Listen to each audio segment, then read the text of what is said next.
ঈদের সময় মা তোমরা বোনাস পাবে না, বাবা তোমরা বোনাস পাবে না, কিন্তু তখন আমাদের কতক্ষণ কষ্ট হয়।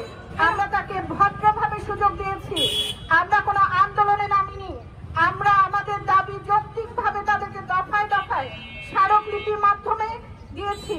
আমরা আমাদের দাবি তাদেরকে দফায় দফায় বসে বসে সিটিং দিয়ে দিয়েছি, কিন্তু তারা আমাদের কোনো দাবি এখনো সম্মানের সাথে আমলে নেননি। তাদের কাছে গেলে শুধুই আমরা আশার বাণী শুনি যে না আপনাদের জন্য আমরা কিছু করছি, আমরা আর আশার বাণী শুনতে চাই না। গতকাল রাত্রে ভূতপূর্ব সচিবদের পুনরায় নিয়োগ হয়েছে, অবসর প্রাপ্তির পরে কেউ মৃত্যুবরণ করেছেন। তাহলে এই ভূতপূর্ব পদোন্নতি যদি হতে পারে বঞ্চিতদের, তাহলে কেন আমাদের এই যৌক্তিক দাবি পূরণ হবে না? স্বীকৃতি হবে আমাদের নীতিমালার একমাত্র কাঠামো। আপনারা কি জানেন যে আমাদের এই নন এমপিওরা কি পরিমাণ মানবেতর জীবনযাপন করে? আমাদের বাচ্চারা বুঝে না যে আমাদের বাবা মায়েরা চাকরি করে কিন্তু বেতন পায় না। তারা জিজ্ঞেস করে ঈদের সময় মা তোমরা বোনাস পাবে না, বাবা তোমরা বোনাস পাবে না, কিন্তু তখন আমাদের কতক্ষণ কষ্ট হয়।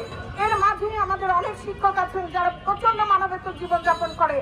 আমি মাননীয় প্রধান উপদেষ্টার কাছে আমার এই রাজশাহী জেলার 0 পয়েন্ট থেকে দাবি জানাতে চাই, দয়া করে আপনি আমাদের দাবি মেনে নিন, কারণ আপনি একজন গবেষক মানুষ, আপনি একজন বোদ্ধা মানুষ যাকে ইলন মাস্ক বিনিয়োগ করতে আসে। আমি সরকার বাহাদুরকে জানাতে চাই, আমাদের এই যুক্তির দাবি যদি না মানা হয় তাহলে আমরা আগামী 23 তারিখ ঢাকা অভিমুখে আমরা অবস্থান করব এবং 23 তারিখে আমরা প্রেস ক্লাবে অবস্থান কর্মসূচি সহ আমাদের লাগাতার আন্দোলন চলবে ইনশাআল্লাহ। যারা মন্ত্রী আমলা মিনিস্টাররা যারা আছেন, যারা ফ্যাসিস্টের দোসররা এখনো আছেন, তারা কিন্তু ইচ্ছা মতন অবৈধভাবে দালালি করছেন, ঘুষ খাচ্ছেন, সুদ খাচ্ছেন। আমাদের শিক্ষক সমাজ কিন্তু সেরকম না। আমাদের শিক্ষক সমাজ তাদের মাথার ঘাম পায়ে ফেলে আমাদেরকে শিক্ষিত করার জন্য তাদের সব সময়টুকু দিয়ে দিচ্ছে এবং আমাদের জন্য তাদের জীবনটাকে তারা উৎসর্গ করে দিয়েছে যেন আমরা আগামীতে দেশকে ভালো কিছু দিতে পারি। সুপারিশ শিক্ষা মন্ত্রণালয়ে উপস্থিত হওয়ার পরেও শান্তিপূর্ণভাবে আলোচনার মাধ্যম দিয়ে আমাদের এমপিও দাবি, এই যে রাস্তায় দাঁড়িয়েছি আমরা, সমস্ত কর্তব্য থেকে শুরু করে কর্মচারী পিয়ন পাঠ করেছে, সেই টাকা দিলে সমস্ত শিক্ষা প্রতিষ্ঠান এমপি হয়ে ওখানে রেখে তারা বিভিন্ন ভাবে পায়তারা করে এই 17 বছর বঞ্চিত করে প্রেস ক্লাবের সামনে সারা বাংলাদেশ থেকে আবার, যে কারণে আগামীতে আমরা যে কঠোরতর কর্মসূচি দেব, আগামী 22 তারিখের মধ্যে আমাদের এই দাবি শর্ত থাকবে।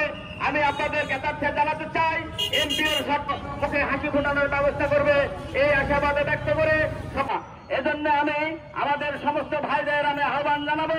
প্রভাষক ফারহানা শারমিন জেনি ম্যাডামকে, প্রভাষক যদি 23 তারিখের মধ্যে মেনে না নেন আমরা আমাদের পীর চেঞ্জ করছেন তো পীর, কখনো এই পীর কখনো এই পীর, এটাই আমাদের দাবি। ধন্যবাদ। ধন্যবাদ প্রভাষক ফারহানা শারমিন জেনি ম্যাডামকে। কেন্দ্রীয় কার্যনির্বাহী কমিটির সম্মানিত সদস্য, সভাপতি, সহ সভাপতি এবং